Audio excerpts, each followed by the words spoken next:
Hello and welcome, I am so glad you're here. Today we are making a classic apple tart that fills your home with the coziest aroma. Simple ingredients, beautiful results. You do not need to be a pastry chef.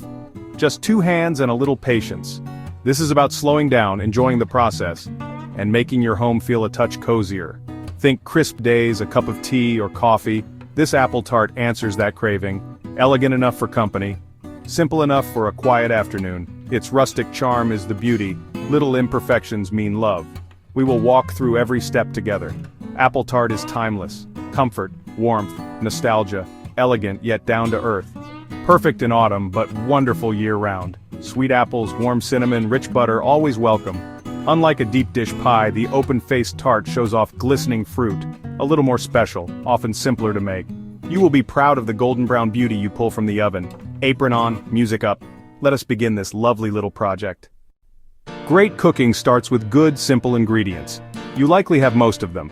Nothing fancy needed. For the crust, all-purpose flour, a little sugar, and a pinch of kosher salt.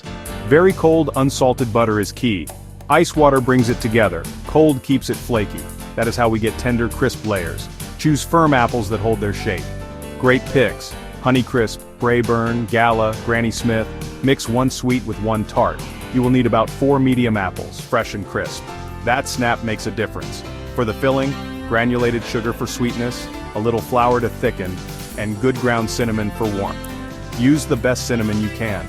Fresh lemon prevents browning and adds brightness. See, it is also simple. An egg wash gives a shiny golden crust.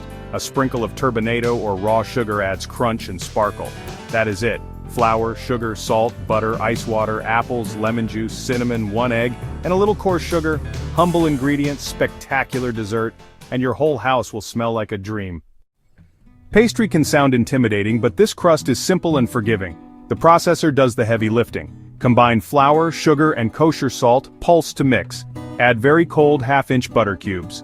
Pulse 10 to 12 times, do not overmix. You want coarse crumbs with visible butter. Those butter pockets steam in the oven and create flaky, tender layers.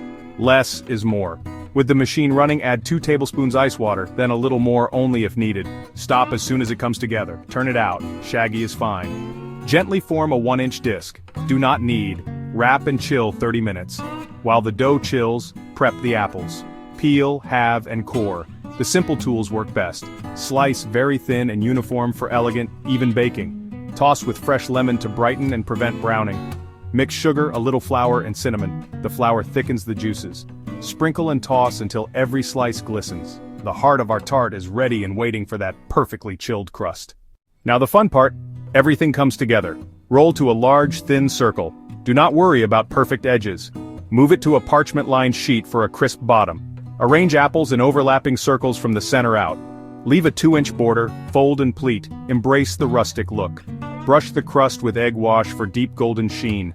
Add coarse sugar for sparkle and crunch. Bake at 400 degrees Fahrenheit for 40-50 minutes on the center rack. Rotate once halfway if needed. Done when the crust is deeply golden and flaky. And the filling is tender and bubbling. Cool on the sheet for at least 20 minutes. Careful, it is hot. Admire that rustic beauty. There is nothing like the aroma. Butter, warm pastry, and cinnamon filling the house. It welcomes, it comforts, it creates memories. Serve slightly warm or at room temp. Simple is perfect. Its rustic elegance impresses every time. Want more? Add a scoop of real vanilla ice cream, pure magic, or a dollop of freshly whipped cream, even creme fraiche. Serve after dinner, invite a neighbor, or savor it solo with a book.